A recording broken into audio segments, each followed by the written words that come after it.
The Sony A7 Mark II was released in 2015, making this a 5-year-old camera. But is it still worth buying in 2020? Let's find out in this video.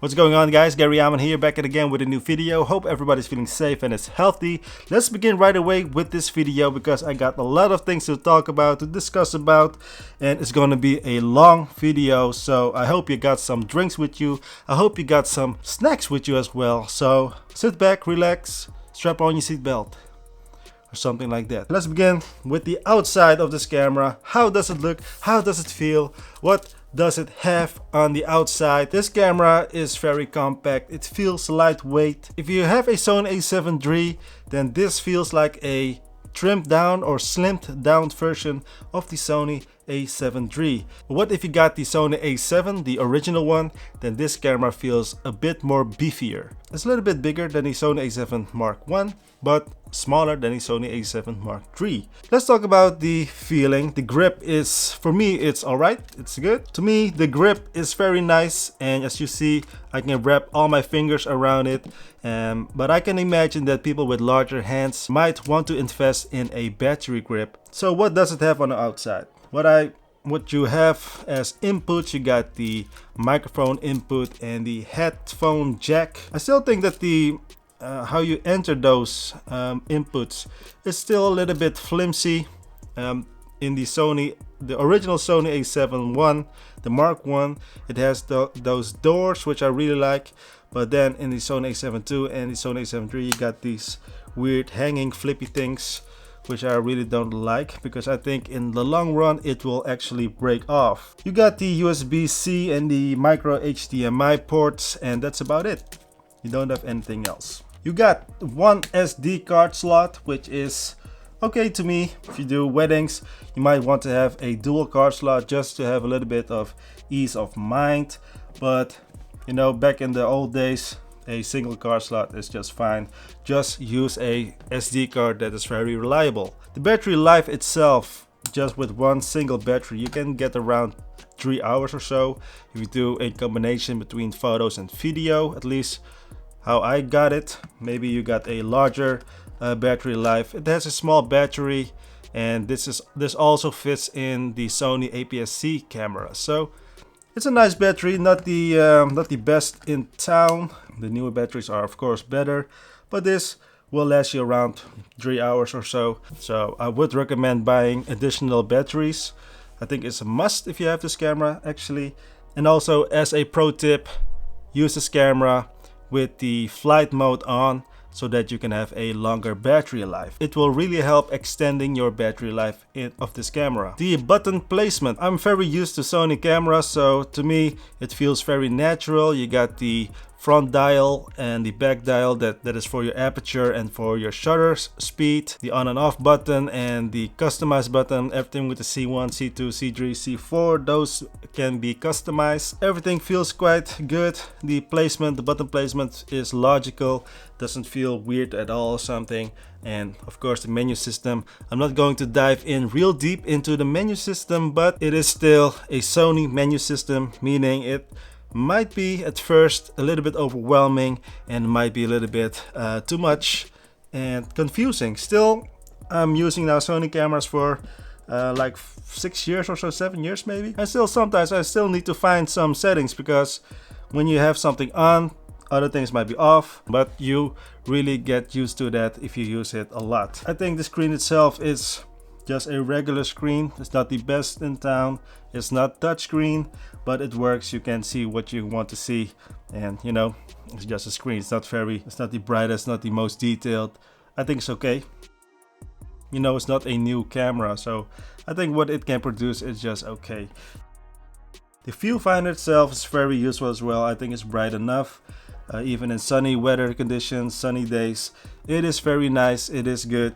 Not the best, not the brightest, but still, you know, if you want to capture the moment, if you want to capture something, you just capture it, shoot in RAW, edit that, and then you will be fine. So actually that's about it for the outside of this camera. Not sure if it's weather sealed, but you know, as a pro tip, what I'm going to give you, just use a rain cover or a rain sleeve, as they say, or as a rain sleeve or a rain cover. Just use that and you will be fine. Your lens will be fine, your camera will be fine, even though it's not weather sealed, or it is weather sealed or not. So use a rain cover, protect your gear, you will be very happy. Let's talk about the image quality. So now things are getting more interesting. People want to know if you can produce great images with this camera. And the answer is yes, of course you can. You can, with every camera you can actually produce nice quality images. But this one with the sensor, a 24.1.3 megapixel sensor, it has a great dynamic range. With that I mean you can underexpose your shot, and then in post you can just brighten the things up, and then you will see all the details and things will be fine. You will be very happy. But of course, if you overexpose your shot, when things get too much highlight or things get too much on a white side, then you're just lost. Even if you shoot in RAW, white is white. There is no detail information. There's no information in that sensor if you shoot everything in white. So keep that in mind. Underexposed is just fine. You can do it, and then you can just brighten things up in post. Can you do professional things with this camera? Is the image quality high enough for those type of commercial things, you know, in paid gigs? And I can definitely say yes. Here are some images that I took, and as you can see, those are just normal pictures, you know, not the best pictures that I've ever taken in my whole career, but still, as you see, the image quality is really nice, very detailed. I used the kit lens, I used the Tamron 2875, I used the Sony A7II lens. Just normal lenses for normal daily stuff, but still, even with those normal daily lenses, you still can get very high image quality. So in regards to image quality for photos, things are just really nice, high quality. That is for photos. For video, you don't have 4K, but you do have 1080p up to 60 frames per second, and the images are looking quite okay, I guess, for 1080p. It's not the sharpest, not the best. I think this is more a photo camera than more as a video camera. But the good thing about this is that you can have the picture profiles for your video work, so you can get a lot of flexibility if you wanted to film a lot of things and do more movie project. That's a very cool thing to have. I don't really like S-Log. I don't like those cine profiles and stuff. I just leave it on off. So no picture profile. You do get some creative styles. Just leave it on standard, no picture profile, and the images are looking really good.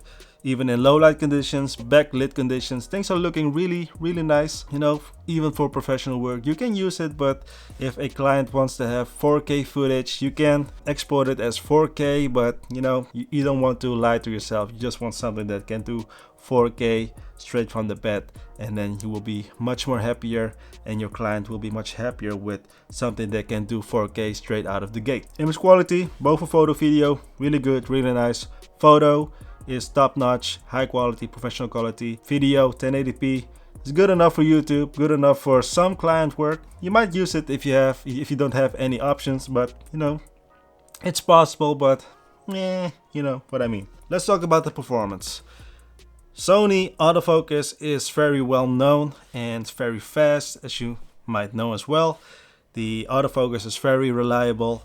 But in this case, the Sony A7 Mark II really has great autofocus as well. It may not have eye autofocus in continuous mode, but you do have eye autofocus in single autofocus mode.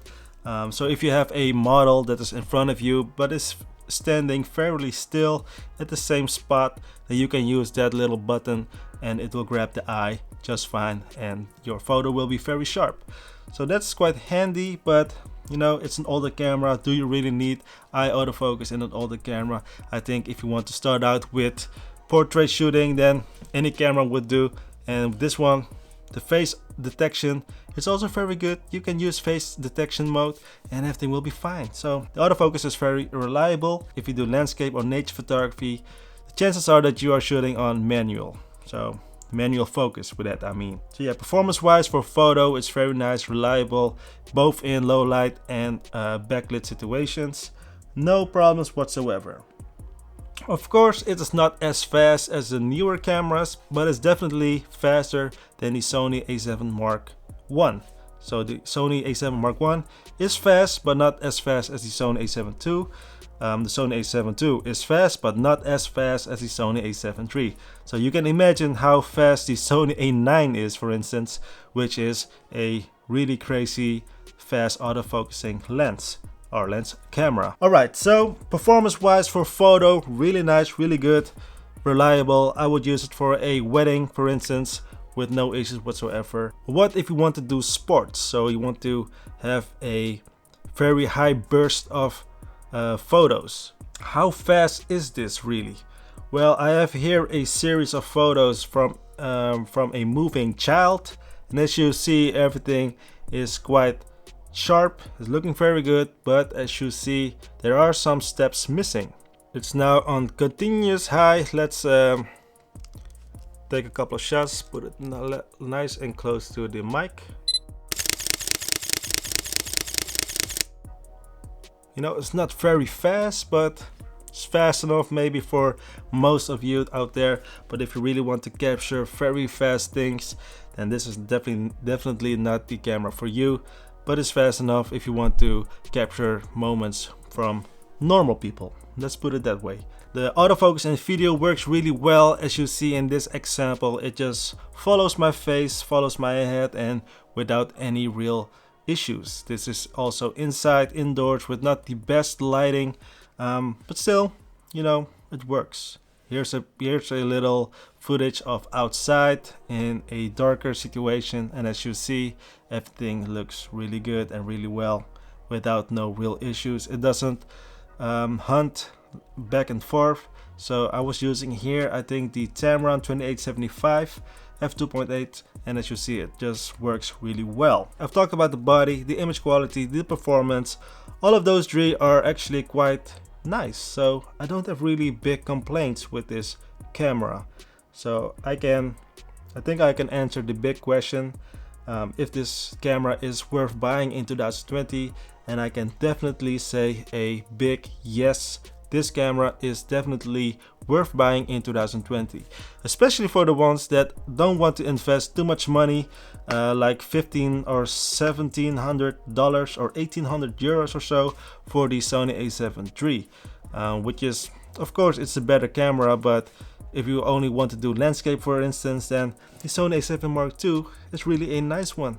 You can buy that one instead, you know. So a great value camera. So buy this camera if you don't mind the following: having one SD card slot, if you don't mind missing 4K video, if you don't mind not having eye autofocus in continuous mode, if you don't want to spend too much money or you have a tight budget, if you want to step in the full frame world of Sony mirrorless cameras, and if you want a camera with high professional image quality, then yes, this camera is the one for you. And I can imagine that the Sony A7 II owners are really happy with this camera, and I can imagine as well that they don't want to upgrade because this camera will do just fine. Alright, so just some couple of questions that I still have. How does it stack up against the Sony A7 III? Well, the Sony A7 III is the better camera. It has the 4K option, it has all the picture profiles as well, it has a better autofocus system, it is faster, it's more modern, I would say. If you have to choose between those two, get the Sony A7 Mark III, you will be much happier with it. Another question I have is, how does it stack up against the Sony 6100? The Sony 6100 is a crop sensor camera. That is the replacer of the Sony A6000, which is a really popular crop sensor camera from Sony, and I also have it somewhere laying around. I'm not even sure where it is, but the Sony A6100 is priced around 700 euros, 700 bucks or so, maybe even less in these days. And that one has a flip up screen. It has 4K video without any record limits. This one has a record limit. It might even overheat a little bit. I'm not sure actually. I only had the most time I record with this camera was about 10 minutes or so, and there was no overheating issues whatsoever. The Sony 6100 is a crop sensor camera, a newer crop sensor camera with the newer color science, the better autofocus system, eye autofocus, animal autofocus. all those good stuff, 4K video without any time limits, would you get the Sony A6100 or the Sony A7 Mark II? You know, if you really like the full frame look, because you know you cannot get a f1.4 look on the Sony crop sensor cameras such as the Sony A6100. If you really want that look, then go ahead, buy the Sony A7 Mark II. But if you want to have a newer camera with 4K video, and you know it doesn't have any picture profiles maybe, but still it is very nice straight out of the box, then, and you also save a little bit of money if you invest in some lenses such as these Sigma Prime lenses, then I would go with the Sony A6100. So the following question is more a personal question maybe, or maybe some other people out there are also wondering this. How does it stack up against the Canon EOS RP? The Canon EOS RP, I had it also last year for 3 months or so, and that one was actually quite a good camera as well. Also, the price was very decent. It was around, only the body was around 1,000 euros, 1,000 bucks or so, 1,100 euros, within that range. And it also has it has nice features. The camera sensor and all those things were really nice. The camera itself felt really nice in the hand as well, and I think that one is a great value camera. But yeah, which one should you buy then? The Canon EOS RP or the Sony A7 Mark II? It's very personal, I think, that question. If you are already invested in Canon, then go ahead with the Canon. But if you really want to have that dynamic range, especially for photos, then the Sony is still the better one. I would go with the Canon EOS RP. It's just a newer camera, much more faster, and you know, it feels more modern. Maybe that's the better way to say it. You know, it's newer. Sony A7II is a great value. You know, this one was 850 euros or so it's very cheap, including the kit lens. Alright guys, that's about it, I think. I'm not even sure, did I talk about everything? I've talked about the sensor, I've talked about the body, the inputs, outputs, what it can do, image quality, performance, autofocus, low light conditions, backlit conditions, any competition things. So talk about a lot of things this video. There's a lot to discuss about. Alright, so yeah, that's all guys. Thank you again for watching. Subscribe if not already, like the video, comment down below what do you think about this camera. Should you buy it? Are you going to buy it? What do you think about the camera itself? Let me know in the comment section down below. That's all. Thank you again. See you in the next one. Good luck. Stay safe, stay healthy.